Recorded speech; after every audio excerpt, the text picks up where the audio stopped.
Olá, eu sou Amanda Pupo, jornalista da agência Infra, e hoje eu converso com autoridades, com executivos que são diretamente ligados ao setor de saneamento, atuam nessa área e que se reúnem aqui hoje em Brasília para o Conexões Saneamento 2025, evento promovido pela Abicom.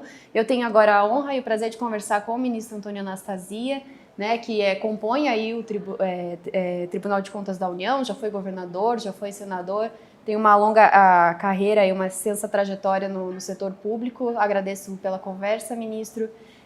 Eu queria ouvir do senhor, ministro, porque a gente está aqui nesse evento para falar sobre o marco legal do saneamento, e como ele consagrou ali, sacramentou o caminho para a iniciativa privada entrar, de fato, num setor que estava carente de recurso, muito carente, ainda muito carente, continua de recurso de investimento. Então, eu queria ouvir uma avaliação do senhor, e aí que tem uma extensa também atribuição ali dentro do tribunal para análise de concessões. A gente sabe que saneamento não entra no escopo por ser titularidade municipal, mas tem esse conhecimento vasto sobre o setor.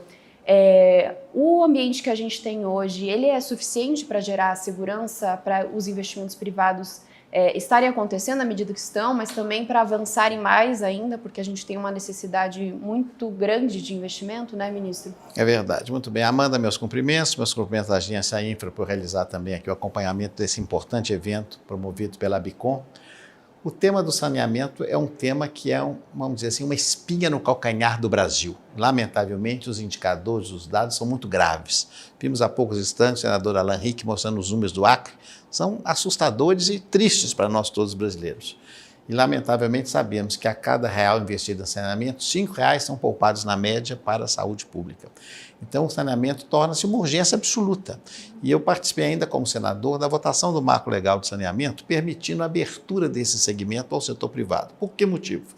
No passado, o saneamento era classicamente uma atividade promovida pelos estados federados. A despeito das concessões serem municipais, o Planasa, que foi o Plano Nacional de Saneamento da década de 70, no século passado, estimulou a criação de companhias estaduais e as financiou para que elas recebessem as delegações, as outorgas dos municípios e construíssem companhias para realizar o serviço. Muitas foram bem, outras não foram tão bem, mas chegamos já nesse século com a seguinte demonstração. Infelizmente, os indicadores estão muito aquém do que o Brasil precisa. Então, nós precisamos alternar. E alternar por quê? Não temos mais recursos financeiros, o poder público, o tesouro, o erário, quer federal, quer dos estados, pelo menos dos municípios, não tem recursos suficientes para fazer obras de infraestrutura de saneamento que exigem. Foi falado no seminário ainda cerca de R$1 trilhão para o Brasil. Então, são valores astronômicos. Então, tem que ser o setor privado, brasileiro e internacional. Mas para que o setor privado venha alocar no Brasil esse recurso, nós temos de ter, obviamente, segurança jurídica. Um ambiente amigável, simpático, rígido, que permita esses investimentos, que são investimentos de longa maturação. Então, eu acho que nesse momento, com a lei do marco legal, com as novas interpretações que os órgãos de controle, inclusive o TCU, têm dado ao nível nacional sobre assuntos similares, porque, como você bem colocou, Amanda, o tema do saneamento é normalmente um tema municipal e estadual, mas nós acompanhamos ao nível federal do TCU o trabalho da ANA, a Agência Nacional de Águas e Saneamento, que foi acrescido o nome exatamente pela lei do marco legal, teve por objetivo fazer normas de referência acompanhadas pelos estados e municípios de maneira obrigatória para enquadrar e conseguir, de fato, que o marco legal deixe de ser uma norma hipotética e se transforme numa norma concreta. Então, acho que há todo esse exército, esse arcabouço positivo que vem sendo construído. Claro que ainda não está na fase ideal, ainda falta muitos. Temos problemas ambientais, temos problemas de burocracia. Lamentavelmente, nós comentamos há pouco, a ANA, como as demais agências, não estão fortalecidas necessariamente com recursos humanos, recursos financeiros, recursos materiais para fazer face às suas necessidades. Então, acho que o governo atual e futuro, os governos de modo geral, têm de perceber que o tema do saneamento é um tema de uma política de Estado essencial e fazer, de fato, de maneira corajosa esses investimentos e trazer o parceiro privado como um aliado, um parceiro verdadeiro, não um mero contratado para prestar um serviço, como um parceiro mesmo, como se fosse um casamento, não é?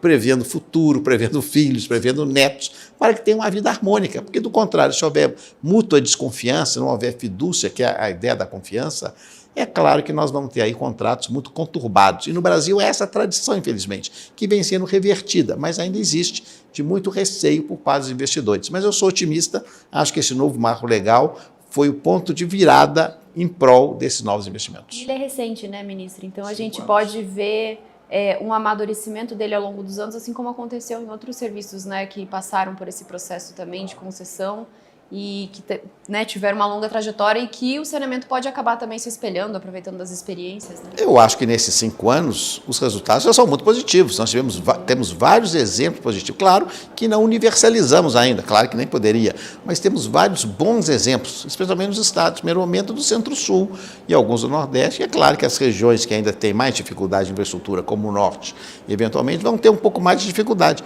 mas vão superar isso e vão fazer em todo o Brasil. Muito obrigada, ministro.